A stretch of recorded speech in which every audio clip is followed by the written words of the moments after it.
thought we started well.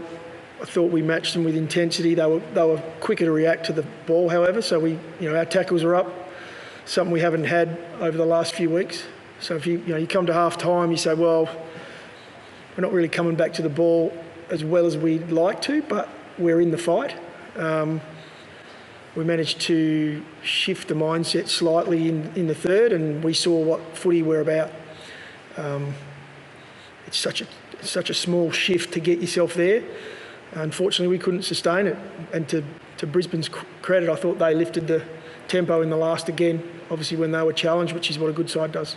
Yeah, there was that 10 minutes to start the third. There was a bit of potency and it was very direct. Is that the end goal? Like that sort of brand? Is that, I guess, shows it's kind of there. It's just simmering away under the surface, maybe. Yeah, that's the philosophy. That's what we're aiming for. At this point, we're just struggling to sustain it. We can't sustain it for a full game for a number of reasons, and we'll continue to train it. We'll continue to work hard during the week. We've got a lot of young guys in our side that are taking great learnings out of each week. But at the moment, we're not consistent enough to compete at the level. But hopefully our supporters took some faith out of what they saw, because the third quarter, it was a simple shift that enabled us to win that contested ball a little more. And all of a sudden the game looks easier. It looks like we're running on top of the ground. So that's our challenge. Just do it quarter by quarter now. How was the week? Like, you obviously had some pretty strong discussions after the last weekend's loss. So you were looking for something for reaction from the players. How did you view that? Yeah, we are. And the players spoke really well, and they were pretty open and honest with what it was, where we had to get to. And we worked extremely hard this week. We had a couple of fantastic sessions where the boys bashed and crashed each other. We lost Fogarty because of a training mishap. It was just a knock on his shoulder. He'll be fine, hopefully, in the next week or two. But we went hard, and we're going to have to continue to do that. It's not going to turn around in 1 week.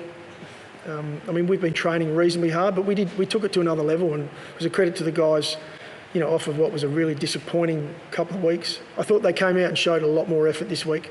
In the end, we were inconsistent and outclassed by Brisbane. So what's the update on Fogarty?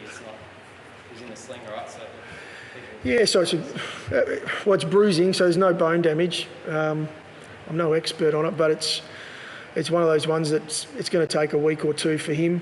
He's got a lot of pain through it, but the positive out of it was there was no structural damage, so he's going to have a sore shoulder for maybe a week or two. And Hamill concussion, Sloan did his ankle, but he's all right? Yeah. So Hamill, again, we lost another one in the first quarter to concussion, unfortunately. Will in his second game just took a knock in a tackle.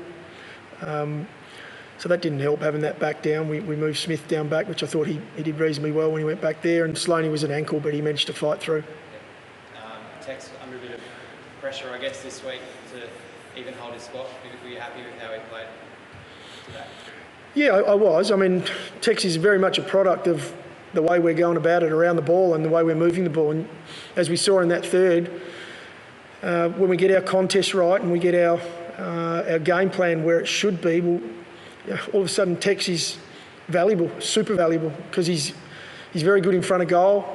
He's smart. He's got experience. Unfortunately, at the moment, we're asking him to compete in areas that are really tough to compete in over and over, and it's up and down the ground because we're turning that ball over.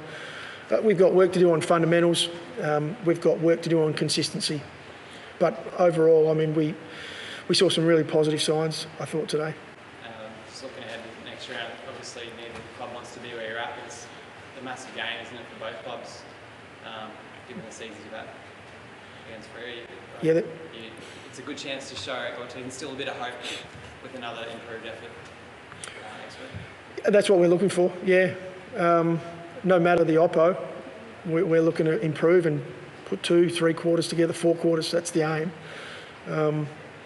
We know what our footy looks like, and we know how it feels when we play that style of footy. The game's a lot easier when you work early. Unfortunately, we're a little off in that at the moment, and that could come back to a bit of experience. You know, players, they're learning as they go through, and we've got 10 guys that have played under 25 games out there or thereabouts. They're getting better week by week, but we'll keep challenging ourselves, and then our next challenge against Freo, that's the one we're looking at. We've got a big week ahead of that.